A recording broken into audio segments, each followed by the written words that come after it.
Movie की शुरुआत में हमें एलियट नाम का एक आदमी दिखाया जाता है जो कि मरे हुए लोगों के फ्यूनरल को तैयार करने का काम करता था ताकि वो लोग अपने अंतिम संस्कार पर अच्छे दिख सके। जिस तरह से एलियट उन डेड बॉडीज से बात करता था और एक दोस्त की तरह प्यार से उसे रेडी करता था, उससे हमें समझ में आ जाता है कि एलियट कई सालों से ये काम कर रहा है। फिर हमें एना नाम की एक लड़की को दिखाया जाता है जो कि एक प्राइमरी स्कूल की टीचर थी और अपने बॉयफ्रेंड पॉल के साथ वहां पर रहती थी। इन तीनों की लाइफ एक दूसरे से ऐसे जुड़ जाती है जब एना जिंदगी और मौत के बीच में एक एक्सीडेंट की वजह से फंस गई थी। एना जिस स्कूल में टीचर थी वहां पर जैक नाम के बच्चे से उसकी काफी अच्छी दोस्ती होती है, लेकिन जैक का बिहेवियर काफी ज्यादा मिस्टीरियस होता है। फिर हमें दिखाया जाता है कि एना अपने स्कूल में काफी अजीब चीजों का एक्सपीरियंस करती है। स्कूल के खत्म होने के बाद एना को अपने पियानो टीचर के फ्यूनरल में जाना था और वो तभी बाहर जैक को देखती है और वो जैक से पूछती है कि क्या मैं तुम्हें घर तक छोड़ दूं, लेकिन जैक उसे कहता है कि नहीं, मुझे मेरी मॉम यहाँ पर लेने के लिए आ रही है। उसके बाद एना मेडिकल पर पहुंचकर कुछ मेडिसिन लेती है और साथ में ही वो पार्लर में जाकर अपने बाल रेड कलर के करवाती है और इसके बाद वो अपने पियानो टीचर के फ्यूनरल पर चली जाती है।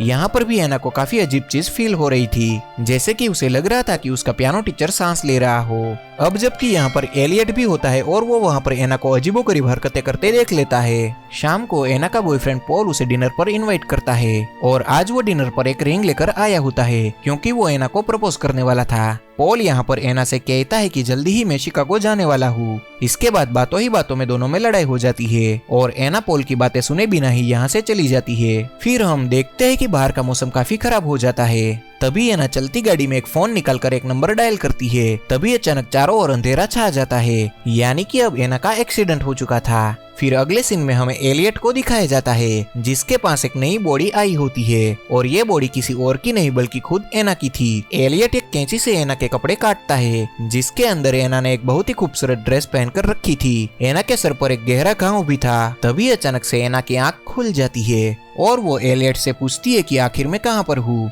जिस पर एलियट बताता है कि 8 घंटे पहले तुम्हारा एक्सीडेंट हुआ था और तुम मर चुकी हो। लेकिन इस बात पर एना को यकीन नहीं होता है कि वो मर चुकी है क्योंकि वो एलियट से बातें भी कर पा रही थी और उसे सुन भी पा रही थी। इसके बाद एलियट उसे उसका डेथ सर्टिफिकेट दिखाता है और वो एना से कहता है कि 2 दिन के बाद तुम्हारा फ्यूनरल है और तब तक तुम्हारी आत्मा तुम्हारी बॉडी के अंदर ही रहेगी और जब तुम्हें दफना दिया जाएगा तब वो चली जाएगी। अब एलियट एना से बातें कर पा रहा था क्योंकि उसके पास जिंदगी और मौत के बीच में फंसे आत्माओं के साथ बात करने की शक्ति थी और यहाँ पर एलियट एना से बात भी कर पा रहा था और उसे सुन भी पा रहा था। इसके बाद एलियट वहाँ से चला जाता है, लेकिन एना को अभी भी यकीन नहीं हो रहा था और वो सोच रही थी कि ये बस उसका एक डरावना सपना है। फिर हमें पॉल को दिखाया जाता है और उसे पता नहीं था कि एना मर चुकी है। फिर वो एना के नंबर पर कॉल करता है, लेकिन एना का फोन एलियट के पास होता है और वो पॉल का कॉल काट देता है। इसके बाद हमें दिखाया जाता है कि पॉल एना के घर पर पहुंच जाता है जहाँ पर उसे उसकी माँ से पता चलता है कि एना की डेथ हो गई है और इस बात पर पॉल को भी यकीन नहीं होता है और वो काफी ज्यादा दुखी हो जाता है। लेकिन यहाँ पर एना की मॉम एकदम नॉर्मल दिख रही थी,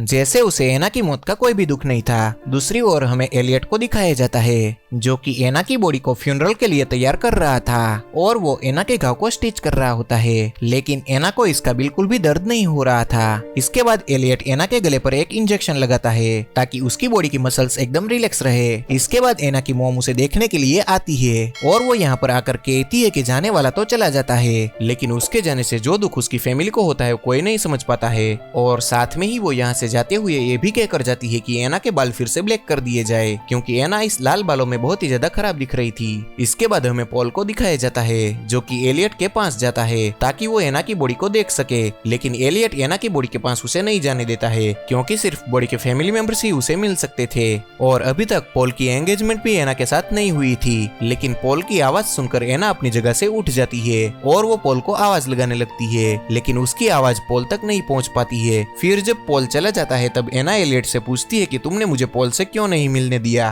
तभी एलियट उसे कहता है कि तुम्हारी आत्मा जल्दी ही तुम्हारा शरीर छोड़ देगी और अगर तुम अपने चाहने वालों से अटैच रहोगी तो तुम्हारी आत्मा यहीं पर ही फंस कर रह जाएगी। यहाँ पर एना को लगता है कि एलियट बकवास कर रहा है और मैं अभी भी जिंदा हूँ, शायद उसने मुझे कोई ड्रग्स दिया है जिस वजह से मैं कुछ भी महसूस नहीं कर पा रही हूँ। दूसरी तरफ पॉल अपने फ्रेंड से मिलने के लिए पुलिस स्टेशन में जाता है और उसका दोस्त एक पुलिस ऑफिसर होता है जहाँ पर वो एना से मिलने की परमिशन मांगता है, लेकिन उसे एना को मिलने की परमिशन नहीं दी जाती है। दूसरी ओर हम देखते हैं कि एना अकेली होती है फिर वो एक कैंची उठाती है और आगे बढ़ती है। तभी वहाँ पर उसे एक दूसरी डेड बॉडी दिखाई देती है, जिसे देखकर वो काफी ज्यादा घबरा जाती है। इसके बाद वो एलियट के आने का इंतजार करने लगती है ताकि वो उस पर हमला करके यहाँ से भाग जाए, लेकिन एलियट एना के हमले से बच जाता है और वो एना को फिर से बताने की कोशिश करता है कि वो मर चुकी है, लेकिन एना ये बात मानने के लिए रेडी नहीं थी क्योंकि उसकी सांसें अभी भी चल रही थी। फिर वहाँ पर रात में एना एक सपना देखती है जिसमें वो उसी डेड बॉडी को देखती है जो कि उसके पास पड़ी हुई थी, लेकिन अब एना तो मर चुकी थी, इसीलिए वो सपना कैसे देख सकती है। और इसके बाद वो यहाँ से उठती है और सभी चीजें इधर उधर फेंक देती है। फिर अगले सीन में हमें पॉल को दिखाया जाता है जिसे एक काफी अजीब सपना आता है जिसमें एना अपनी बॉडी से अपना दिल निकाले हुए थी और ये देखकर पॉल काफी घबरा जाता है। फिर हमें एलियट को दिखाया जाता है जो कि एना के पास होता है और वो अपनी कार में फ्यूल डलवाने के लिए जाने वाला होता है, लेकिन एना उसकी जेब से चुपके से चाबी निकाल लेती है और इसके बाद वो सीधा एलियट के ऑफिस में पहुंच जाती है जहां से वो पॉल को कॉल करती है और उसे बताने की कोशिश करती है कि अभी वो जिंदा है, लेकिन पॉल को लग रहा था कि कोई एना बनकर उसके साथ मजाक कर रहा है, इसीलिए वो फोन कट कर देता है और इस चीज से एना काफी ज्यादा गुस्सा हो जाती है। तभी वहाँ पर एलियट भी पहुंच जाता है। एलियट एना को आईने में दिखाता है और उसे कहता है कि तुम मर चुकी हो और तुम्हारे लिए अच्छा यही होगा कि तुम सब कुछ भूलकर अपनी मौत को स्वीकार करो, लेकिन तभी एना नोटिस करती है कि उसकी सांस से आईने पर भाप जम चुकी है जिसे एलियट चुपके से साफ कर देता है। तभी वहाँ पर एना का वही फेवरेट स्टूडेंट जैक आ जाता है और वो यहाँ पर एना को देख लेता है। एना अब ये बात मान लेती है कि वो मर चुकी है, इसीलिए वो एलियट का साथ दे रही थी। फिर एलियट एना के रेड बालों को फिर से ब्लैक कर देता है। फिर इसके बाद एना सपने में पॉल को देखती है, लेकिन वहाँ पर एलियट भी होता है। तभी एना एलियट से पूछती है कि क्या मेरी मॉम मेरी डेथ पर रोई थी, जिस पर एलियट उसे बताता है कि तुम्हारी माँ तुम्हारी मौत पर बिल्कुल भी नहीं रोई थी। जिसके बाद एना उसे पूछती है कि क्या पॉल मेरी मौत पर रोया था, लेकिन यहाँ पर एलियट उसे झूठ बोल देता है कि पॉल भी तुम्हारी मौत पर नहीं रोया था। अब ये बात सुनने के बाद एना बहुत ही ज्यादा दुखी हो जाती है और इसके बाद एलियट उसे एक ड्रग्स का इंजेक्शन दे देता है। दूसरी तरफ पॉल एना के स्कूल में पहुंच जाता है जहाँ पर वो उसकी चीजें लेने के लिए गया था। स्कूल में उसे जैक मिलता है जो कि पॉल को बता देता है कि उसने एना को फ्यूनरल हॉल में रेड ड्रेस में खड़े हुए देखा था, लेकिन पॉल को यह सारी बातें बकवास लग रही थी और वो उल्टा जैक को ही एक थप्पड़ मार देता है, जिस पर उसे बाद में काफी ज्यादा अफसोस भी होता है। तभी एना के पास में एक नई बॉडी को लाया जाता है जो कि एक पुलिस ऑफिसर के भाई की थी और वो पुलिस ऑफिसर एना की बॉडी को हिलते हुए देख लेता है, लेकिन जब वो एना की हार्ट बीट चेक करता है तो वो सोचता है कि ये उसका भ्रम था। वहीं दूसरी ओर पॉल एक बार फिर से पुलिस की मदद लेने की कोशिश करता है और वो कहता है कि सिर्फ पल्स चेक करके ही एना को डेड बताया गया था और ऐसा एक ड्रग्स भी है जो कुछ देर के लिए इंसान का पल्स रोक देता है। इस बात पर उसका दोस्त तो कन्विंस हो जाता है, लेकिन वो पुलिस ऑफिसर कहता है कि उसने एना की बॉडी को चेक किया था और उसकी हार्ट बीट नहीं चल रही थी। इन सब के बाद पॉल बुरी तरह से टूट जाता है। जैक जो कि मौत के कॉन्सेप्ट में काफी ज्यादा इंटरेस्ट लेता था, वो एलियट के पास पहुंच जाता है और तभी एलियट उसे एक बात बताता है जो उसके दिमाग में रह जाती है। वो कहता है कि मैं मरे हुए लोगों को फ्यूनरल के लिए रेडी करता हूँ जो लोग अंदर से मर चुके हैं। मेरे पास और कोई रास्ता नहीं है। ये लोग हमारे आसपास गंदगी फैलाते हैं और उस ऑक्सीजन को वेस्ट करते हैं जो उन लोगों के लिए है जो सच में जीना चाहते हैं। अब एना जो रिग्रेट और गिल्ट में थी, वो सोच रही थी कि अगर वो जिंदा होती तो अपनी लाइफ बेहतर तरीके से जी सकती थी और वो एलियट से बताती है कि वो खुशी से जीना चाहती थी। तभी एलियट उसे कहता है कि उसकी लाइफ में प्यार करने वाले लोग थे, लेकिन वो फिर भी खुश नहीं थी। तभी वो कहती है कि उसे अपनी गलतियों का एहसास हो गया है।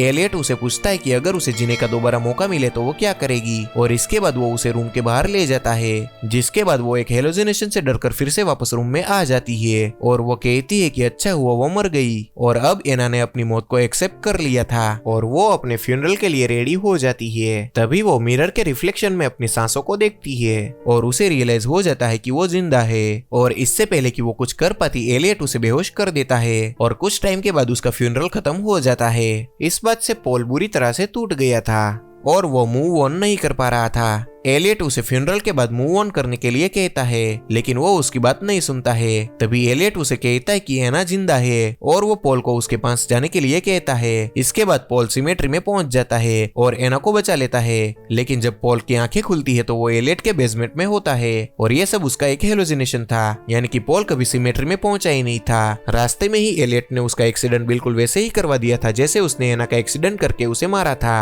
और ये सब कुछ वो पॉल को बताता है। वो पॉल को ये भी बताता है कि वो अंदर से मरे हुए लोगों को लाइफ जीने का एक और मौका देता है और देखना चाहता है कि वो चेंज होते हैं या नहीं। और जब वो चेंज नहीं होते हैं तब एलियट उसे मार देता है और यही वो पॉल के साथ करने वाला था। एलियट पॉल को अपने पूरे प्रोसेस के बारे में बताता है और कैसे हेलोजिनेशन क्रिएट किया। ये सब बताने के बाद वो पॉल को भी फ्यूनरल के लिए रेडी करता है और जैक जो कि एलियट से पूरी तरह से इम्प्रेस था वो ये सब कुछ देख रहा था और शायद फ्यूचर में वो भी एलियट जैसा एक सीरियल किलर बन जाएगा। और इसी के साथ हमारी ये मूवी यहाँ पर खत्म होती है। तो दोस्तों अगर आपको हमारी ये वीडियो अच्छी लगी हो तो प्लीज लाइक करें, शेयर करें और सब्सक्राइब करना बिल्कुल भी ना भूले।